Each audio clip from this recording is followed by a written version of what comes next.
음력 설 명절을 맞아 한국과 북한의 풍경은 큰 대조를 이뤘습니다. 한국에서는 전국 각지에서 생활하는 가족들이 모여 즐거운 한때를 보내고 다시 일상으로 돌아가는 이런 설 풍경이 매년 이어지고 있지만 이동의 자유가 없는 북한에서는 상상하기 어려운 일입니다.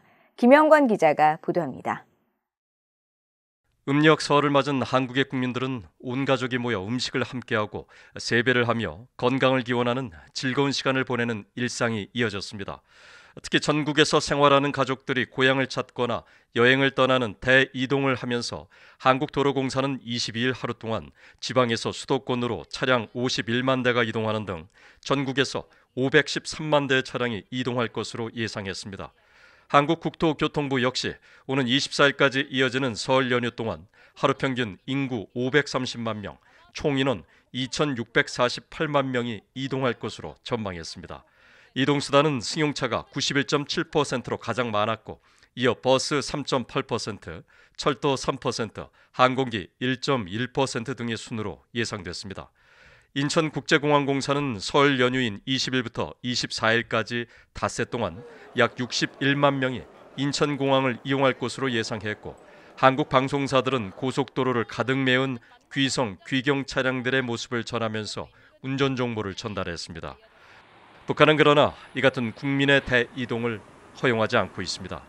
북한 관영 매체들은 대신 설을 맞아 음식을 준비하고 민속놀이를 즐기는 주민들의 모습을 제작해 전했습니다. 하지만 유엔이 전 국민의 40% 이상이 영양 부족으로 시달리고 있다고 지적한 것처럼 북한 주민들의 삶은 관영 매체가 보여주는 것과 달리 훨씬 더 열악해졌다는 평가가 지배적입니다. 인권단체들은 특히 설 등 남북한의 명절 풍경은 북한 주민들에게 이동의 자유가 없다는 것을 명확히 보여주는 상징적인 사례 중 하나라고 지적합니다. 북한처럼 자기 나라 국민들이 자기 나라 땅 안에서도 다른 친척을 방문할 때 여행 허가증을 끊고 뇌물을 고여야지 되고 이런 나라는 전 세계적으로 굉장히 드물게 거의 없다고 보면 되고요.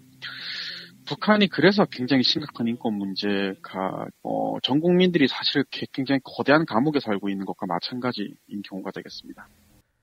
유엔 북한인권조사위원회 COI는 지난 2014년 최종 보고서에서 북한 정부는 주민들의 이동의 자유, 권리 전반을 침해하고 있다고 지적했고 유엔 총회는 지난해 말 18년 연속 채택한 북한인권 결의안을 통해 북한 정부에 주민들에게 이동의 자유를 허용하라고 거듭 촉구했습니다.